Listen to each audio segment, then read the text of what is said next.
Glória a Deus. Quero cumprimentar toda a igreja com a graça e com a paz do Senhor Jesus, amém? Também quero cumprimentar você que está assistindo através das redes sociais com a graça e com a paz do Senhor Jesus. Glória a Deus. Evangelho de Lucas, capítulo 9. Evangelho de Lucas, capítulo 9, versículo 28 a seguir.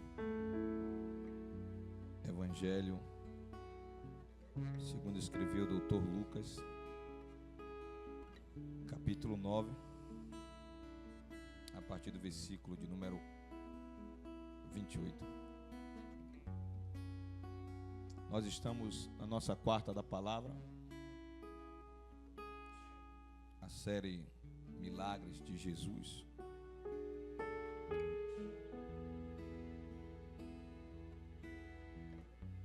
Eu quero louvar a Deus pela vida dos porteiros, Deus abençoe os porteiros, as intercessoras, a recepção, o Ministério de Louvor, a equipe de mídias, obreiros, pastores, membros congregados, visitantes. Deus abençoe a todos, em nome de Jesus. O tema da mensagem de hoje é um outro milagre de Jesus.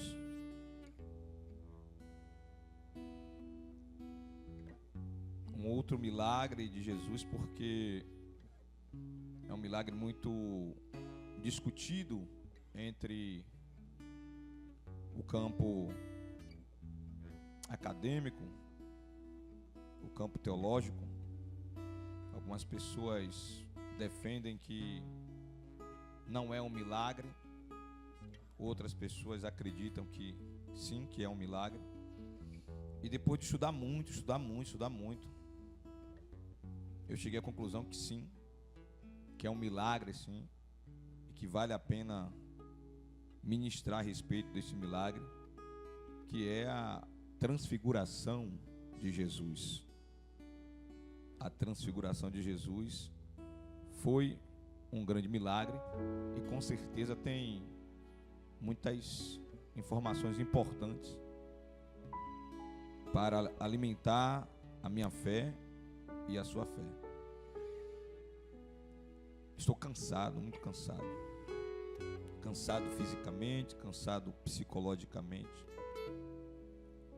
Mente cansada, voz cansada, corpo cansado, alma cansada. Abatido, mas não destruído. Glória a Deus. Lucas capítulo 9, versículo 28 a seguir diz: E aconteceu que, quase 8 dias depois dessas palavras, tomou consigo a Pedro e João e a Tiago e subiu ao monte para orar. Jesus chamou Pedro, chamou João, chamou Tiago e subiu ao monte para fazer o quê? Para fazer o quê? Subiu para orar. Estando ele orando, Jesus estava fazendo o quê? Orando. De repente transfigurou-se e a aparência do seu rosto e o seu corpo e as suas vestes ficaram brancas e muito resplandecentes. E eles que estavam conversando com Jesus, dois varões, e os dois varões que estavam conversando com Jesus eram Moisés e Elias, os quais apareceram em glória, e a conversa deles era a respeito da morte de Jesus, que se aproximava, a qual havia de se cumprir em Jerusalém. E Pedro e os que estavam com ele estavam tão carregados de sono que dormiram. E quando despertaram do sono, quando despertaram de quê? Do sono. Viram a sua glória e viram aqueles dois varões que estavam com Jesus. E aconteceu o quê?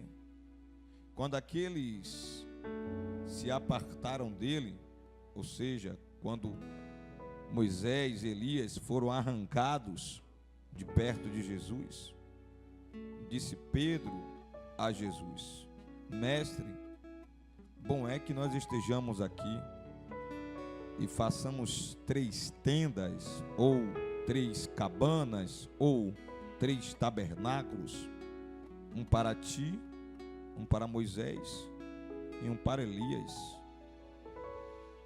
Não sabendo Pedro nem o que dizia direito. E dizendo isso, ele veio uma nuvem que os cobriu com a sua sombra. Entrando eles na nuvem, ficaram com medo. E saiu da nuvem uma voz poderosa que dizia: Este é o meu filho amado, apenas ele ouvir. E tendo soado aquela voz, Jesus foi achado sozinho. Moisés e Elias não estavam mais. E eles calaram-se por aqueles dias e não contaram nada a ninguém do que tinham visto. Diga glória a Deus. Queridos, o milagre da transfiguração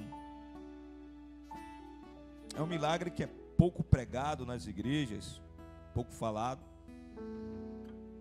mas os 3 evangelhos sinóticos, a saber, Mateus, Marcos e Lucas, os 3 evangelistas, eles narram a respeito do milagre da transfiguração.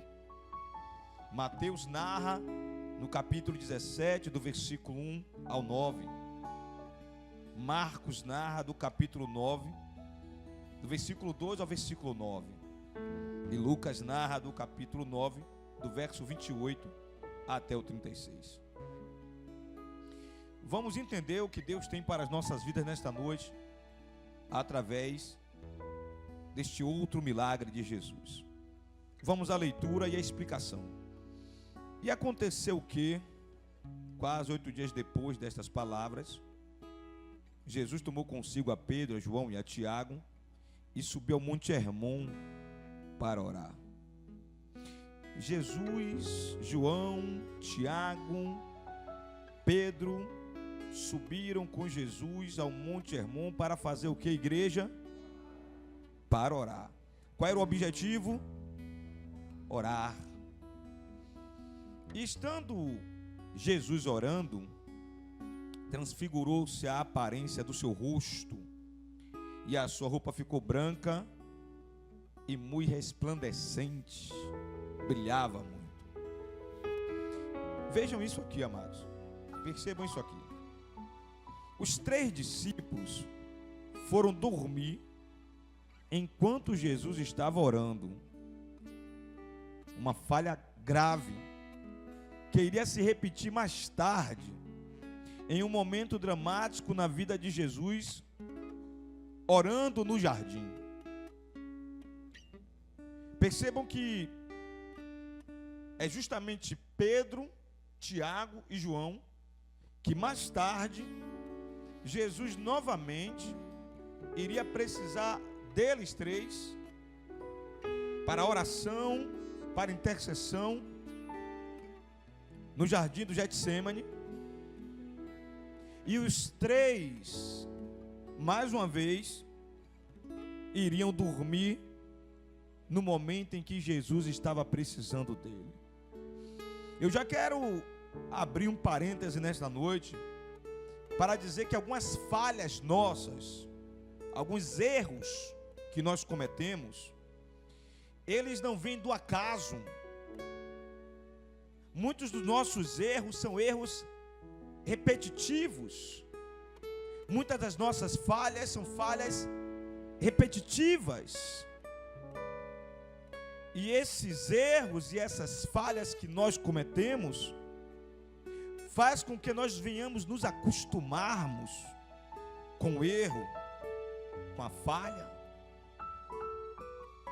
E até mesmo nos momentos mais complexos da vida, muitas vezes o peso dos nossos erros vai ter maior valor do que a responsabilidade de alguma coisa muito séria e de grande valia. Por causa do sono e de dormir demais, eles três quase perdiam a oportunidade de verem Moisés, Elias e Jesus em glória. Eu vou explicar tudo isso no decorrer da mensagem, mas a pergunta que fica é: e nós, irmãos? E nós? Por causa do sono da indolência, por causa do querer dormir demais, descansar demais,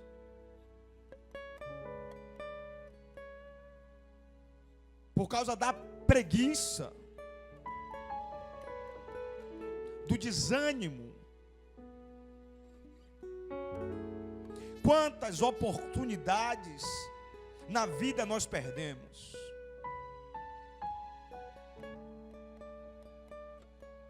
Eu não conheço um homem que gosta de dormir demais que conseguiu construir alguma coisa na vida. Eu não conheço um homem preguiçoso que conseguiu construir alguma coisa na vida. Eu não conheço uma mulher que gosta de dormir demais que conseguiu construir alguma coisa na vida. Eu não conheço uma mulher preguiçosa que conseguiu construir alguma coisa na vida.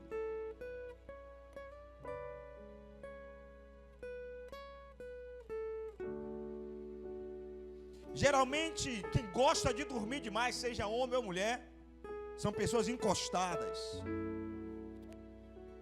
Geralmente preguiçosos, seja homem ou mulher, são pessoas encostadas. E por que eu digo encostadas?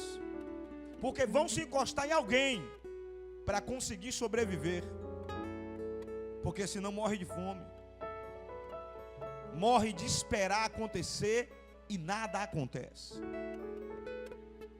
Geralmente quem gosta de dormir demais, geralmente os preguiçosos viram um fardo na vida de outras pessoas, na vida de pai, na vida de mãe, na vida de filho, na vida de filha, na vida de marido, na vida de esposa.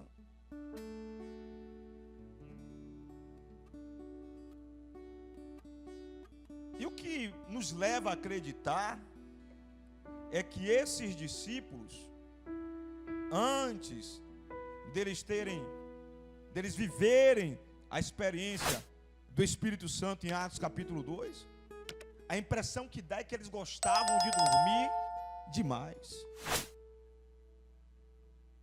Porque esse fato que eu acabei de falar não é a primeira vez que acontece. Aconteceram outras vezes. E não para aqui, continua.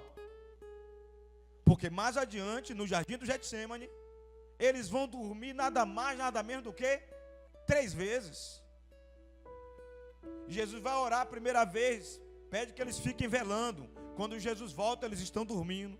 Jesus vai orar a segunda vez, pede que eles fiquem velando. Quando Jesus volta, eles estão dormindo.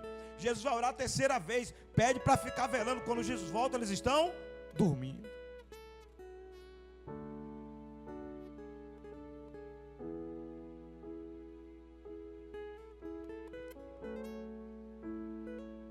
Jesus odeia preguiçoso. E eu odeio preguiçoso também.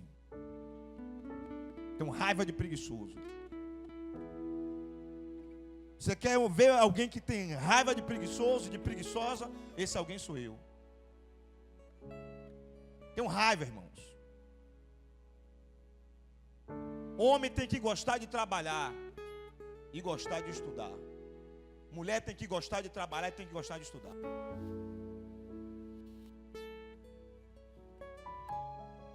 E por que o Senhor tem raiva de preguiçoso? Porque o meu Deus tem raiva de preguiçoso. E eu vou provar isso na Bíblia por esses dias. Eu estou fazendo um estudo a respeito disso.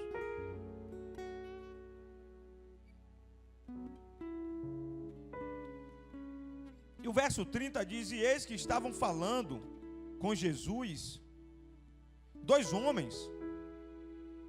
E quem eram esses homens que estavam conversando com Jesus? Moisés e Elias. Apareceu de repente Moisés e Elias. Apareceu quem, pastor Antônio? Moisés e Elias. Nós estamos pregando no Novo Testamento, e a Bíblia está dizendo que apareceu Moisés e Elias lá do Antigo Testamento. Um que tinha morrido há mais ou menos 1500 anos antes de Cristo, e o outro que tinha morrido mais ou menos 900 anos antes de Cristo. É exatamente isso que a Bíblia está dizendo.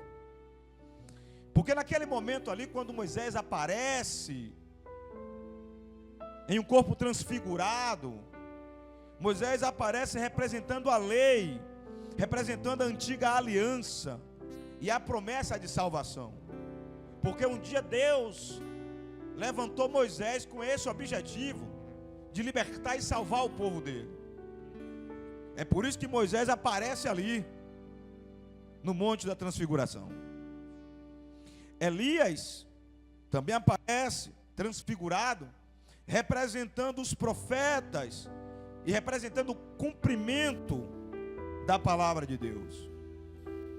Porque foi dito que um dia Elias iria retornar, e Elias retornou.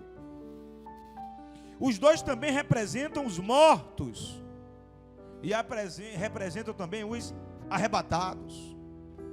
Por que eles representam os mortos e representam os arrebatados? Porque todo mundo sabe que Moisés morreu, diga amém. Mas se Moisés morreu e ele aparece aqui no monte transfigurado, isso quer dizer que Moisés morreu, mas, me ajude, diga ressuscitou. É a única maneira dele ter aparecido. Ele morreu e depois Deus o ressuscitou. Já no caso de Elias, Elias não morreu. Elias não experimentou a morte. A Bíblia diz que Elias foi o quê? Transladado. Transladado quer dizer o quê? Arrebatado. É por isso que eles dois representam também os mortos que serão ressuscitados e representam os arrebatados. Porque a promessa de Deus para a minha vida e para a sua vida é essa. A promessa de Deus para a igreja é essa: que no dia em que Jesus voltar, os que estiverem mortos ressuscitarão primeiro, e os que estiverem vivos serão o quê? Arrebatados. Diga glória a Deus e aplauda o Senhor Jesus.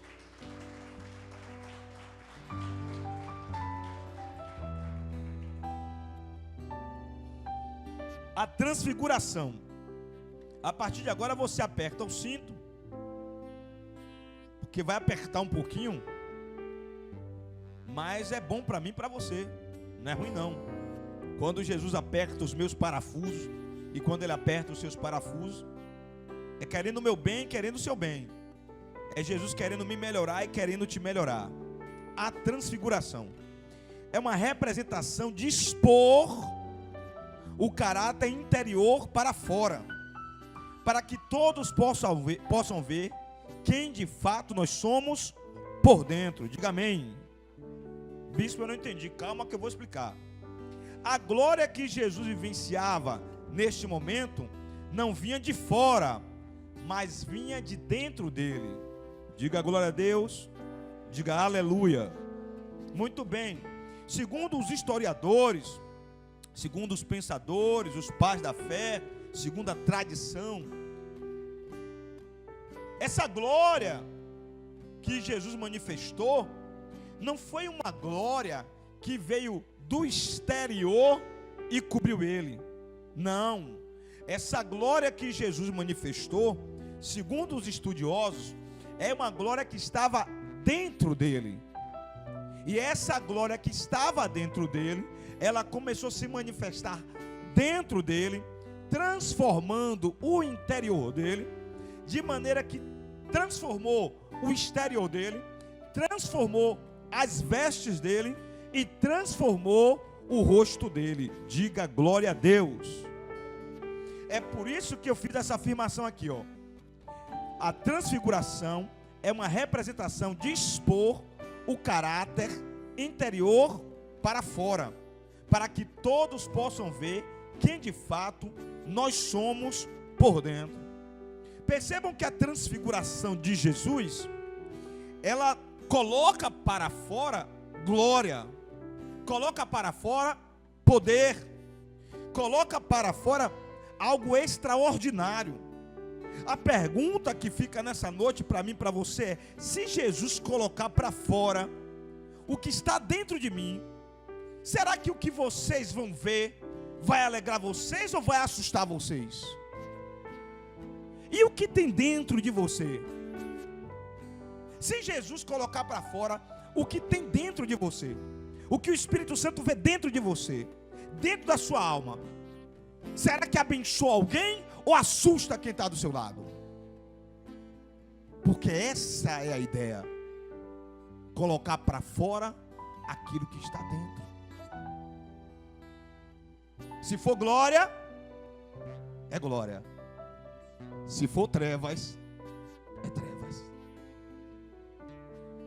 Conforme prometido, Jesus oferece para os seus discípulos, os mais íntimos, uma antevisão da exaltação futura do Senhor. O objetivo foi manifestar de forma breve para os discípulos a verdadeira glória de Jesus encoberta por sua encarnação. Perceba que a ideia de Jesus, quando ele convida os seus discípulos mais íntimos para subir ao Monte Hermon, perceba que a ideia dele é mostrar para os discípulos quem ele é de verdade, o que existe dentro dele de verdade, que estava encoberto pela encarnação dele. Ou seja, ele era um homem glorioso, ele era um ser espiritual, ele era uma divindade que estava aprisionada em um corpo de carne. Mas antes da cruz, antes do Calvário, ele queria mostrar para os seus discípulos quem ele era de verdade na sua essência. Eu já abro um outro parêntese aqui nessa noite para dizer para vocês que a única maneira que tem de nós sermos salvos é no dia em que nós aprendermos a mostrar para as pessoas quem realmente nós somos.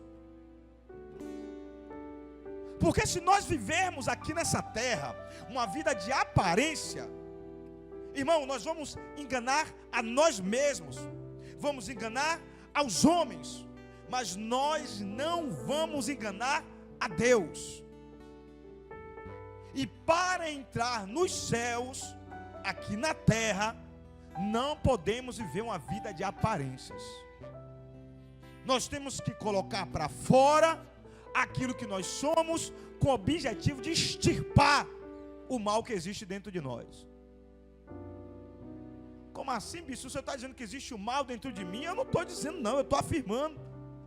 Dentro de você só não, tem dentro de mim também. E quem foi que disse isso? Foi Jesus. Ele disse: vocês são maus.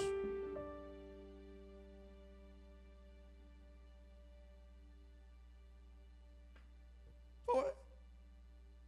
Eu sei que é assustador ouvir isso, porque a gente romantizou demais o Evangelho, né? No século XX, no século passado, romantizaram o Evangelho demais. No século XXI deixaram o Evangelho mais romântico ainda. Amor, amor, amor, amor. É tanto amor, esqueceu que tem espinhos. E aí quando a gente ouve alguém pregando e falando aquilo que Jesus falou, vocês são maus. Mas mesmo sendo maus, se um filho lhe pedir pão, vocês não dão pedras. Mesmo sendo maus, se um filho lhe pedir peixe, vocês não dão uma serpente. Mas Jesus disse de forma clara: vocês são maus. Então é uma tolice nós acreditarmos que somos bons, porque nem o próprio Jesus disse que era bom. Quando o jovem rico disse: bom mestre, ele já foi dando uma queimada. Por que você está me chamando de bom? Bom é o meu Pai que está nos céus. Então, irmãos, Jesus precisava mostrar para os seus discípulos quem ele era por dentro. Em seu ministério terreno, essa foi a única vez em que Jesus revelou de forma bem clara o que é a sua glória, o que está dentro. Transfiguração aqui vai apertar um pouquinho mais, mas eu fico feliz de saber que vocês toda quarta-feira vêm para ouvir a palavra de Deus, porque aqui a gente prega sem filtro. Mas antes de doer aí em vocês, dói primeiro de mim, porque eu passo horas meditando e apanhando da palavra e apanhando do Espírito. E eu apanho duas vezes, que eu apanho quando estou meditando e apanho quando estou pregando. Vocês estão na vantagem, vocês apanham uma vez só. Se vocês quiserem apanhar mais, você assiste depois pelo YouTube. Transfiguração aqui tem ligação direta com a palavra grega metamorfote, que quer dizer metamorfose, que significa transformação radical de um ser em outro ser. Também significa metamorfose ou transfiguração, significa uma mudança na aparência que começa de dentro para fora. Repita comigo, diga transfiguração, diga metamorfose, significa, diga transformação radical de um ser em outro ser. Diga assim, também significa uma mudança de aparência. Diga que começa aqui dentro para fora. Uma mudança radical de um ser para outro ser. É isso que significa essa transfiguração, essa metamorfose. Eu me lembro que tinha um cantor muito famoso, que ele cantava uma música que ele dizia assim: eu prefiro ser uma metamorfose ambulante do que ter aquela velha opinião formada sobre tudo, sobre o que é o amor. A gente canta essas bobagens, esses lixos, sem nem entender o que a gente está cantando. Porque essa transformação aqui, essa metamorfose aqui, vem de Deus, a que eu estou pregando. Mas a que ele falava, ele chamava de metamorfose ambulante. Só que o homem da metamorfose ambulante morreu.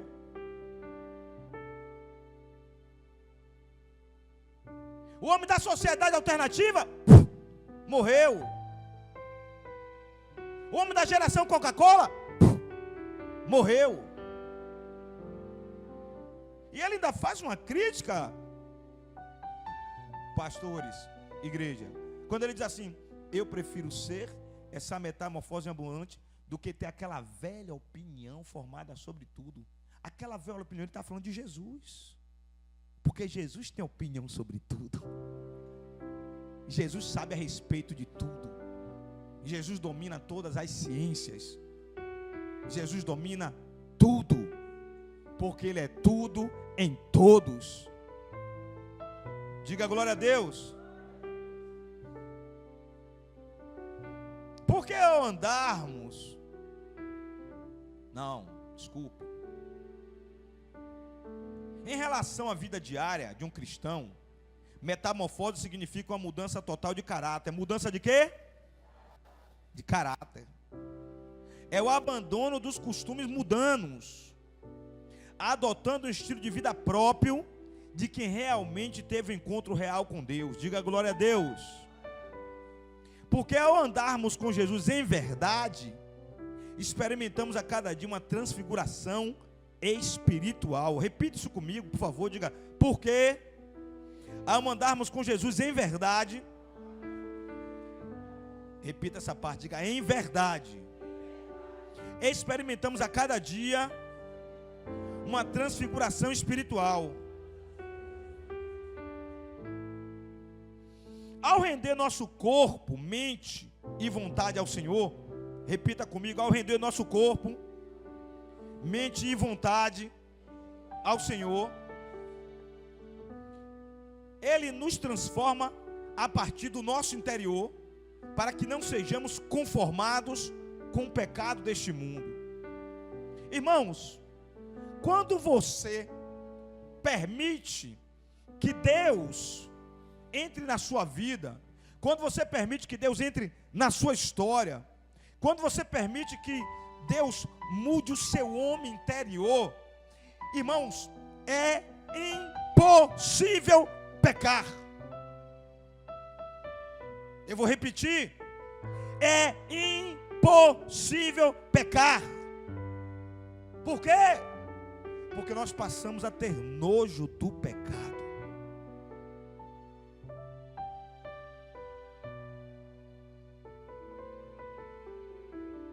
Passamos a ter nojo.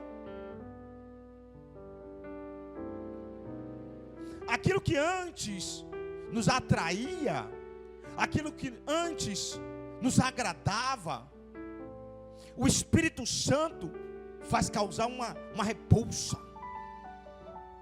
um mau cheiro. Aquilo te incomoda, aquilo te traz agonia. E isso fala de pessoas, isso fala de ambientes, isso fala de lugares, isso fala de amizades, isso fala de relacionamentos.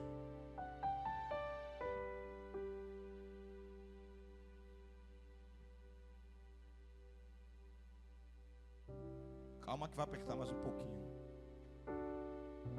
Diga: bispo, tenha calma. Irmãos, ao contemplar Jesus, ao contemplá-lo na palavra, a palavra de Deus vira um espelho. Diga: a palavra de Deus é um espelho. Fomos transfigurados pelo Espírito. Diga glória a Deus. Essa transfiguração, o nome teológico para essa experiência é santificação. E esse processo é o que nos torna mais parecido com o Senhor. Diga isso para alguém, diga: a santificação é o que nos torna, diga, mais parecido com o nosso Deus. É a santificação. A santificação é o que vai nos lapidando, vai nos melhorando, e aí vai nos tornando mais parecido com o nosso Deus, com o nosso Senhor. Irmãos, a palavra é um espelho. Existe o espelho normal, existe o espelho comum, e existe o espelho chamado a palavra. Você sabe por que as pessoas evitam vir em um culto de doutrina, vir em um culto de ensinamento, e é muita gente que não vem? Tem vários obreiros que não fazem questão nenhuma de vir no culto de doutrina. Eu não vou nem falar de membros, não vou falar de congregados. Membros e congregados ainda estão no processo, mas os obreiros devem ser o quê? Diga: referência.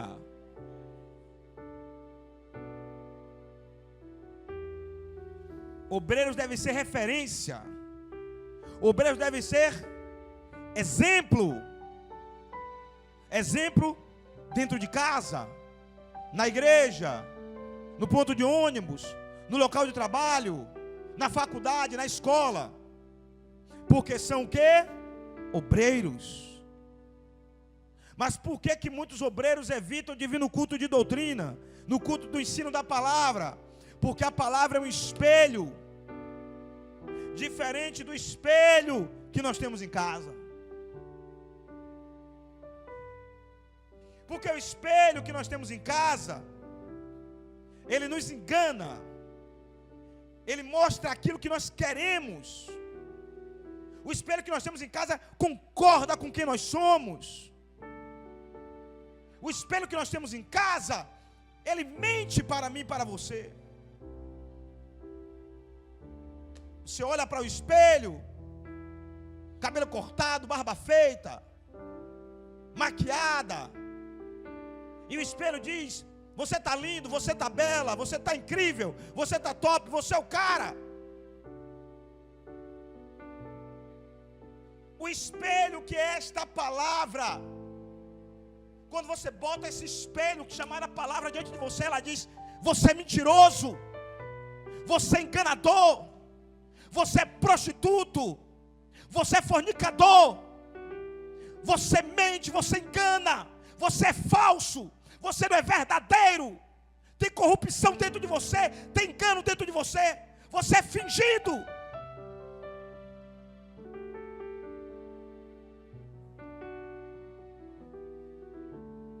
O espelho chamado a palavra nos confronta e mostra aquilo que nós realmente somos. Então é melhor fugir desse espelho chamado palavra e ficar com o espelho de vidro, porque o espelho de vidro diz aquilo que nós queremos ouvir. Porém, o espelho de vidro que diz o que nós queremos ouvir nos conduz ao caminho da perdição. E o espelho que é a palavra que nos confronta, nos prepara para a santificação. Aplauda o Senhor Jesus.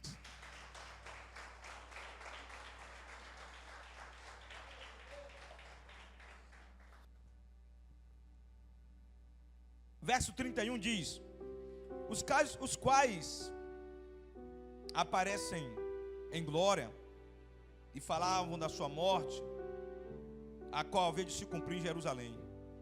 Irmãos, isso aqui é muito interessante. Entre os três evangelhos sinóticos, o evangelista Lucas é o que traz mais informações importantes para a minha vida e para a sua vida. A outra informação importante que Lucas trouxe é essa daqui: o assunto que Moisés e Elias vieram conversar com Jesus. E o assunto nada mais, nada menos do que a morte de Jesus que se aproximava. Percebam isso aqui, sobre este milagre. Existem alguns estudiosos que dizem que esse milagre aconteceu depois que Jesus ressuscitou, mas que foi colocado na Bíblia em uma posição errada. Mas não tem como esse milagre ser depois da ressurreição de Jesus, pois na conversa entre eles três, eles falavam exatamente da morte de Jesus que ainda ia acontecer. Então, se Pedro, João e Tiago estavam conversando a respeito da morte de Jesus que ainda iria acontecer, obviamente esse milagre aconteceu antes da morte de Jesus. Quem concorda com isso? A palavra é clara, exatamente. O teor da conversa era o sofrimento vindouro de Jesus que se aproximava aos poucos. Uma longa conversa onde o tema era a cruz de Cristo. Verso 32. E Pedro, os que estavam com ele, estavam tão carregados de sono que dormiram. E quando despertaram do sono, viram a glória de Jesus, Jesus glorificado, e aqueles dois homens que estavam com ele, Moisés e Elias. E aconteceu que, quando aqueles se apartaram dele, disse Pedro a Jesus: Mestre, bom é que nós estejamos aqui e façamos 3 tendas, uma para ti, uma para Moisés e outra para Elias. Porém, Pedro não sabia o que estava dizendo. Irmãos, isso aqui é muito sério. Isso aqui é muito sério. Vejam quantos erros são cometidos nesse momento aqui. Olhe quantos erros são cometidos nesse momento aqui. O verso 28 nos revela o primeiro erro. Qual foi o primeiro erro? Jesus chamou eles três para fazer o que no monte? Orar. O primeiro erro que é revelado aqui é: se você é convocado para a oração, vá orar em nome de Jesus.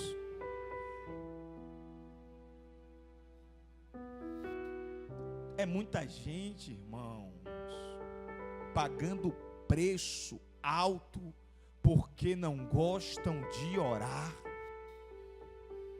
É muita gente sofrendo porque não gostam de orar.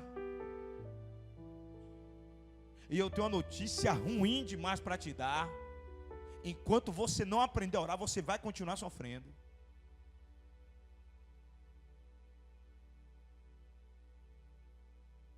Enquanto você não aprender a orar, você vai continuar padecendo. Bispo, o senhor está me amaldiçoando? Não, irmãos. Não. É porque a oração é o elo de relacionamento do homem com Deus. É o elo de intimidade do homem com Deus. A partir do momento que você não tem uma vida de oração, você está dizendo para Deus: o Senhor não me interessa. Eu não tenho interesse em ter relacionamento contigo. Eu não tenho interesse em ter amizade contigo. Eu não me interesso pelos seus segredos.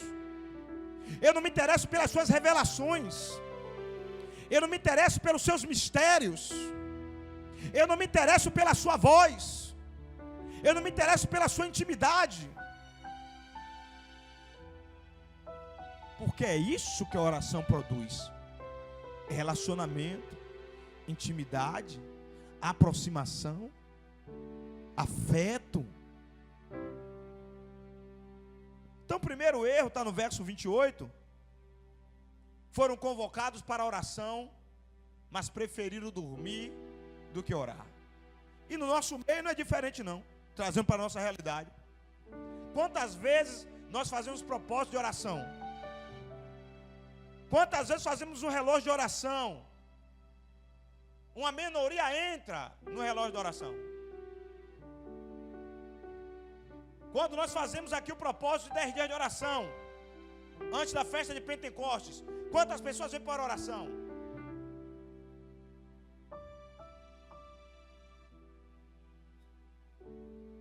Domingo de manhã a gente tem o culto de oração e cura. Oração e? Quantas pessoas vêm para o culto de oração e cura?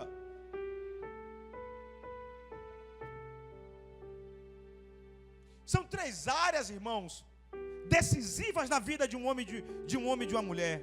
3 áreas decisivas, 3 ferramentas, 3 armas poderosas: meditação na palavra, jejum e oração.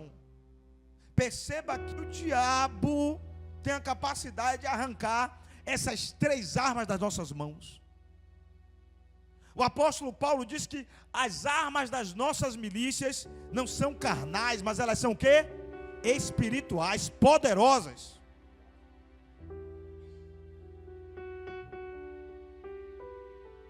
Eu quero vencer, mas eu não oro. Eu quero vencer, mas eu não jejum. Eu quero vencer, mas eu não medito na palavra. Como você vai conseguir vencer essa adversidade sem se utilizar dessas ferramentas? Se essas são as ferramentas que Deus preparou para te capacitar. Outro erro, verso 32. Deixa muito claro que eles foram dormir um sono pesado. Irmãos, eles foram dormir, pastor Samuel, eles foram dormir um sono tão pesado que Jesus ora, conversa com o Pai. Jesus é transladado, é glorificado. Aparece Moisés, aparece Elias. Eles começam a conversar a respeito da morte de Jesus. O tempo vai passando. E quando está perto de Moisés e Elias ir embora, é a hora que eles resolvem despertar. Bispo, por que isso o senhor colocou aí na seção dos erros? Porque a mesma coisa acontece comigo e com você. Por dormir demais, nós perdemos grandes oportunidades na vida. Sim ou não? Sim. O verso 33, outro erro. O texto diz que Pedro queria fazer 3 tendas de adoração. 3 o que, igreja? 3 tendas de adoração. Ele viu Moisés. Quando ele viu Moisés, ele lembrou, pastor Antônio, que lá no Antigo Testamento, Moisés um dia fez uma tenda, chamada tenda da adoração. E ele resolveu que tinha que fazer agora 3 tendas. Uma para Moisés, e ele ainda fala: não me permita fazer 3 tendas. Uma para Moisés, uma para o Senhor e uma para Elias.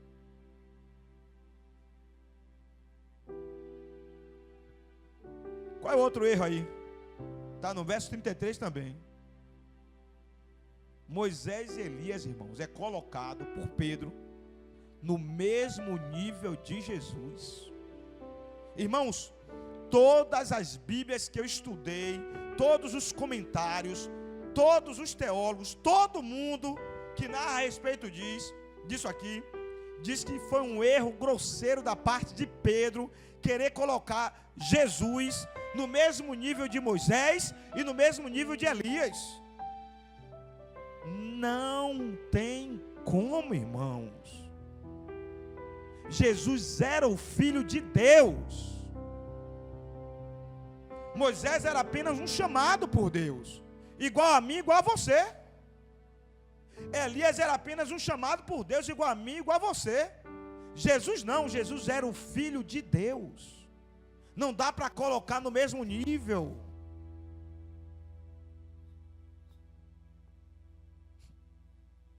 Qual foi o outro erro aí? Que também está no versículo 33. O texto diz, está escrito aí, o texto diz que Pedro acordou tão atordoado que ele saiu falando coisas, mas que na verdade ele não sabia nem o que falar.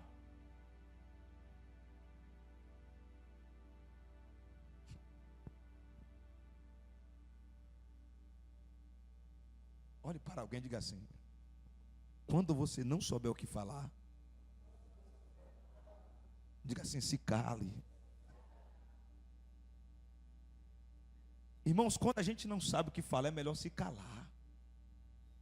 Porque a Bíblia diz, no livro de Provérbios, que até mesmo um tolo, quando aprende o princípio de ficar calado, é considerado um sábio. A Bíblia diz que na multidão das palavras está o abismo, está o pecado. Tem gente que conversa demais, fala demais, tem a língua solta demais. Tem um ditado mudando aí que diz que peixe morre pela boca. Aí Pedro está lá dormindo, daqui a pouco desperta, todo aleluiado, aí vê 3 homens brilhando. Podia ficar calado, pastor Antônio, analisando o cenário, tentando entender o que estava acontecendo, para depois abrir a boca com sabedoria. Mas o texto diz que ele não sabia nem o que dizer. Se ele não sabia o que dizer, para que ele falou? Diga: para falar besteira. Que foi o que ele falou. Só que Marcos capítulo 9, versículo 8, Marcos capítulo 9, versículo 8, dá a resposta de Deus sobre isso. Qual foi a resposta de Deus sobre essa frase de Pedro? Removeu do local na mesma hora Moisés e Elias, deixou apenas Jesus. E por que Deus na mesma hora removeu Moisés e removeu Elias? Porque, vou pegar aqui o gancho aqui do missionário, porque ele não divide a glória dele com ninguém. Somente um é digno de adoração, de louvor, de exaltação, e o nome dele é Jesus, o Cristo de Deus. Diga glória a Deus. Por que isso aconteceu, irmãos? porque nem mesmo os maiores santos podem ser comparados com o Filho de Deus. Quando o assunto for adoração e ensino, Jesus sempre vai ser o maior. Repita comigo, diga: quando o assunto é adoração e ensino, diga: Jesus sempre vai ser, diga, o maior de todos, diga, o mais poderoso, diga, o mais extraordinário. Oh, glória! Vejam que a ideia tola de Pedro reflete o pensamento humano e não a sabedoria divina. Olhe para alguém e diga assim: sempre que precisar tomar uma decisão, diga: converse com Deus. Diga: apresente a causa a Deus. Diga assim: peça a Ele, diga, sabedoria divina. Porque o pensamento humano muitas vezes nos faz tomar decisões tolas, decisões precipitadas, decisões carnais, decisões movidas pela emoção, decisões movidas pelo ego. Mas a sabedoria divina não. A sabedoria divina nos guia pelas veredas da justiça. Diga glória a Deus. Chegamos aos últimos versículos da noite, versículo 34, 35 e 36, que diz: que é isso aqui, rapaz? Vamos de novo. Estava tão bonitinho. E dizendo ele isso,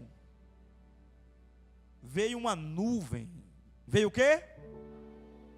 Uma nuvem que os cobriu com a sua sombra. Entrando eles na nuvem, ficaram com medo.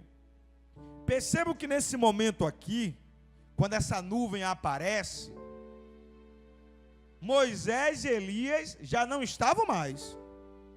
Então, se Moisés e Elias já não estavam mais, esses que foram cobertos aqui pela nuvem, foi Jesus, Pedro, Tiago e João. Prove, bispo, provo. Olha o que está escrito aí. E eles ficaram com medo. Você acha que se fosse Moisés e Elias, eles teriam medo? Claro que não, porque eles já estavam no corpo glorificado. Eles ficaram com medo porque eles já estavam no corpo de carne. E saiu da nuvem uma voz poderosa que dizia: este é o meu filho amado, disse Deus. Mas Deus não fala só isso não. Deus fala assim: este é o meu filho amado. Aí diz assim, ó: apenas a ele ouçam. Diga glória a Deus. Moisés foi top, mas Deus estava dizendo para Pedro: o meu filho é maior. Elias foi top, mas Deus estava dizendo para Pedro: o meu filho é maior. Diga glória a Deus. E tendo soado aquela voz, Jesus foi achado sozinho. E eles três calaram-se, e por aqueles dias não contaram a ninguém nada daquilo que tinham visto. Diga glória a Deus. Vejam isso aqui, irmãos. Essa nuvem era a própria Shekinah de Deus, a presença do Altíssimo, que repousava no Antigo Testamento sobre o tabernáculo. Era uma antevisão da obra do Espírito Santo. Diga glória a Deus. Mais uma vez podemos também perceber aqui nesse momento a Trindade Santa, de forma muito clara. O Deus Pai, a voz poderosa: este é o meu filho amado. O Deus Filho, Jesus, brilhando, glorificado.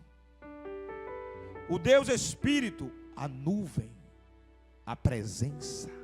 Diga glória a Deus. Mas tem um momento que Deus fala assim: ouçam apenas Ele, porque tudo vem dele e tudo aponta para Ele. Tudo vem de Cristo e tudo aponta para Cristo. Diga glória a Deus.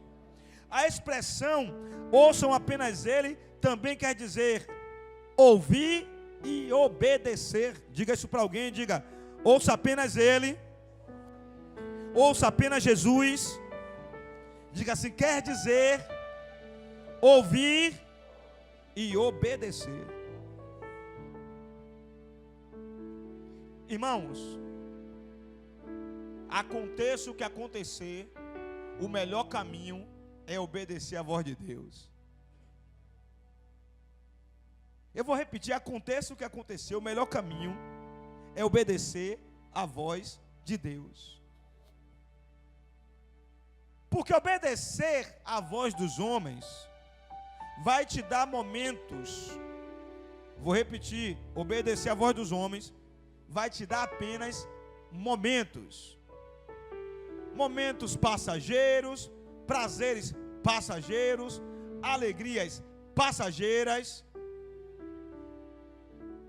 E dentro de casa, um quarto vai estar me esperando e te esperando, e um travesseiro para chorar até o dia amanhecer, porque a noite parece que não passa. Mas ouvir e obedecer vai trazer paz para o meu interior e paz para o seu interior. Vai trazer refrigério para o seu interior. Vai trazer fortalecimento. Diga glória a Deus. Percebam isso agora, isso aqui é mistério, ó. Para quem nunca entendeu por que apareceu Moisés e Elias, olha isso aqui. A obra de Moisés foi completada pelo seu discípulo Josué, diga amém. A obra de Elias foi completada pelo seu discípulo Eliseu, que Eliseu é uma variação original do nome Josué, diga glória a Deus. A obra do Deus Pai naqueles dias estava sendo completada por Jesus. Jesus é um nome grego que quer dizer... Você está aqui? Ou você vai me dizer que você nunca ouviu falar que Josué significa Jesus? Josué, hebraico. Jesus, grego. O mesmo nome. Então eu vou repetir. A obra de Moisés foi completada pelo seu discípulo Josué, diga amém. A obra de Elias foi completada pelo seu discípulo Eliseu, que é uma variação original do nome Josué, diga amém. A obra do Deus Pai naqueles dias estava sendo completada por Jesus, que é um nome grego que quer dizer Josué. Josué, coloca-te de pé, quero falar contigo. O tempo do teu choro acabou. Moisés partiu, mas a promessa não morreu, está de pé. A obra do Deus Pai naqueles dias estava sendo completada por Jesus. O nome grego quer dizer Josué. E o que Josué quer dizer no original hebraico? O Senhor é a salvação. Jeová é a salvação. Deus é a minha salvação. Deus é a sua salvação. Jeová é a minha salvação. Jeová é a tua salvação. Sacode alguém aí, diga: Deus é a sua salvação. Sacode alguém, fica de pé aí, fica de pé, sacode ele, diga assim: Deus é a sua salvação.